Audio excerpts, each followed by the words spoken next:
وداعيا إلى الله بإذنه وسراجا منيرا. بسم الله الرحمن الرحيم.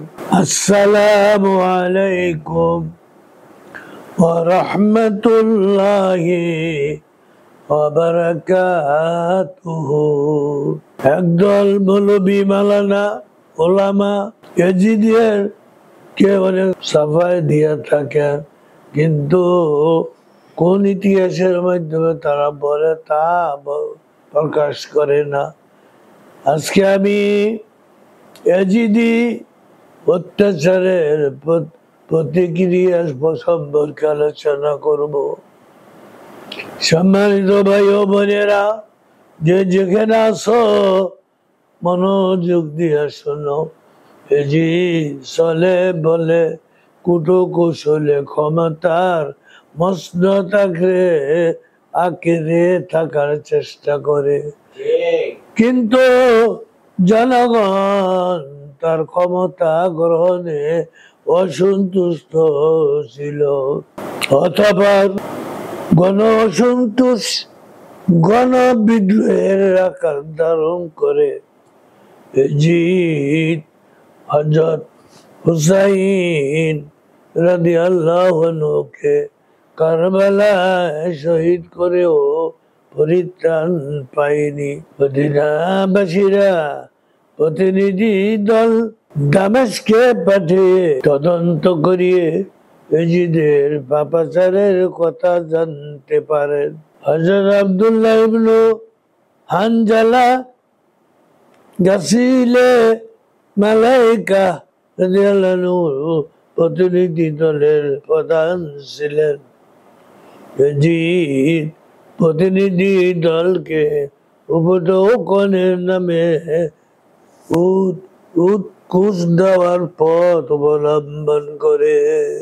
প্রতিনিধিরা তাদেরই বাইতুল মালের এই অর্থ নিজেদের বিরুদ্ধে সংগ্রাম করতে গিয়ে ব্যয় করে।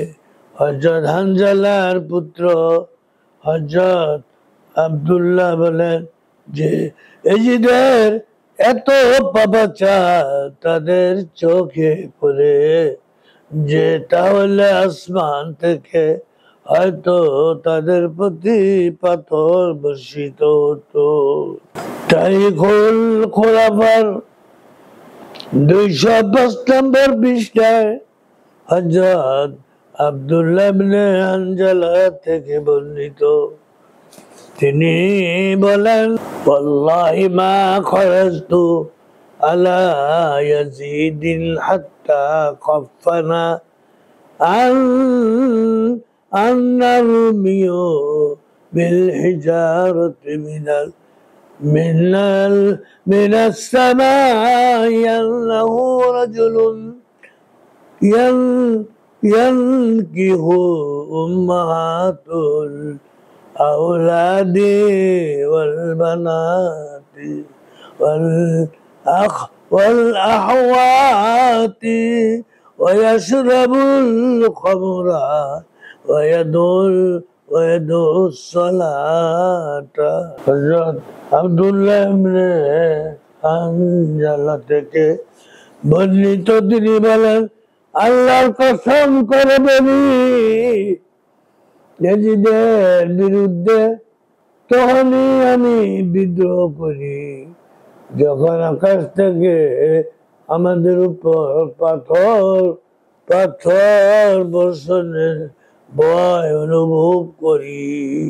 ইয়াজিদ বাদীদের গর্ভে মালিকের সন্তান জন্মায়, তাদেরকে বিয়ে করে উক্ত রূপ বোন ও মেয়েদেরকে বিয়ে করে শরাব পান করে। আমরা এখানে দাওয়াত পাই যে ইয়াজিদের বিরুদ্ধে হালালকে হারাম করার এবং হারামকে হালাল মনে করার অভিযোগ ছিল। শরাব পান ও নামাজ না পড়ার জঘন্য ত্রুটি তার ছিল বলে তাকে দোষারোপ করা হতো। এরূপ অপরাধ যার থাকে তাকে মুসলমান মনে করা যায় না। আর মদিনার নারী নির্যাতনের জন্য সিরিয়া থেকে পাঠানো সৈন্যদেরকে অনুমতি দিয়েছিল বলেও ইতিহাসে উল্লেখ রয়েছে। এইসব কারণে হয়তো কেউ এজিদকে কাফের বলে থাকেন। আর এরূপ ত্রুটির দরুন এজিদের বিরুদ্ধে বিদ্রোহ হয়েছে বলে উল্লেখ করেন।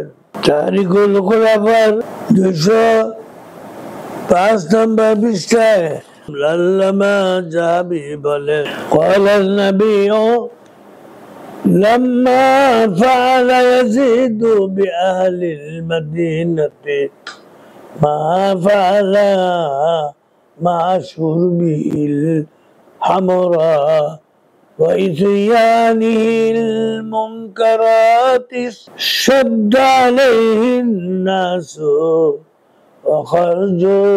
وخرج عليه غير واحد।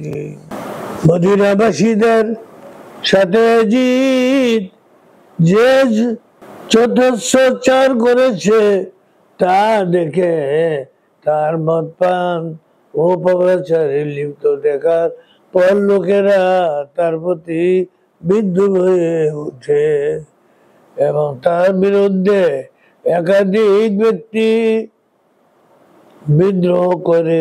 আল্লামা জাহাবি রহমাতুল্লাহ উল্লেখ করেন যে এজিদ মদিনা শরীফ ধ্বংস অপবিত্র করার পর মক্কার অভিযান পরিচালনা করেন। ইবনে জুবাইরকে প্রধানত করার জন্য যুদ্ধ অব্যাহত রাখে। পাথর